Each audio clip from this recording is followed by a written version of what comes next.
Okay, Dr. Bill here. How are you? Today we're going to look at some of those pesky word problems on the PSAT, SAT, ACT, and other standardized tests. So we're going to look at how to really approach these problems one step at a time and break them down so that they don't cause confusion.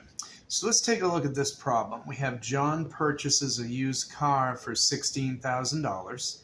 The car depreciates at a constant rate for 10 years, after which it is considered to have a monetary value of $0. And then the question, which we always want to underline so we can focus on it, how much is the car worth 7 years after it is purchased? Okay, so probably a lot of you can see already that if the car is purchased for $16,000 and it depreciates at a constant rate, so that means the same rate every year for 10 years, that after 10 years it's worth $0. Okay, then every year it's going to depreciate by $1,600.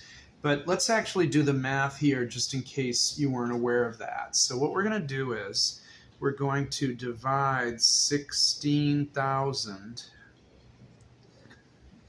by 10. And this is going to show us how much it depreciates every year.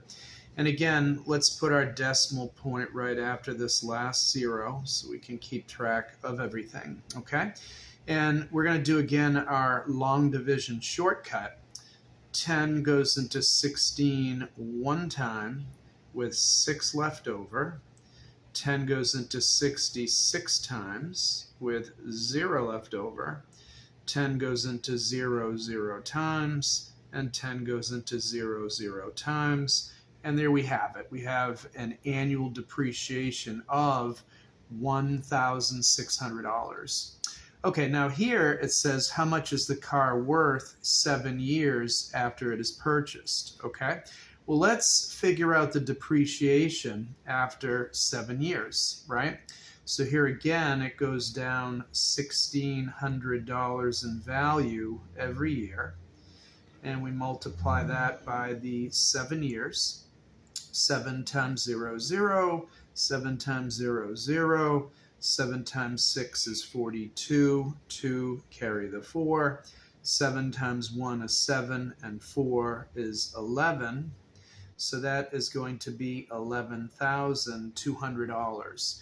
Now we need to be extremely careful here. Let's look at the question again. The question is, how much is the car worth 7 years after it is purchased, okay?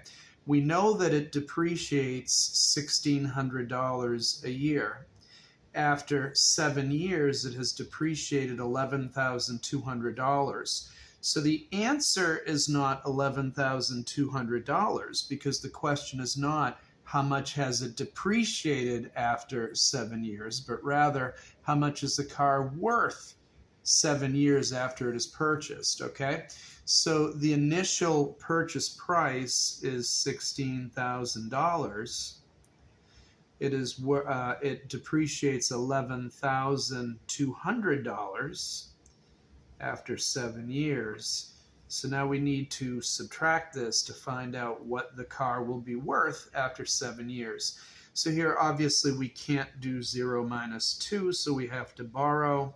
Let's make this 6, 5, carry the 1, right? And then 0 minus 0, 0, 0 minus 0, 0.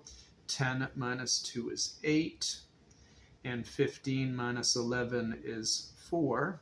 So we have here $4,800, okay? So that is going to be answer A. I hope you found this lesson helpful. If you did, please subscribe to my channel, like the video, and share it with anyone that you think might benefit from it. Okay, thank you very much. This is Dr. Bill, and we'll see you on the next video.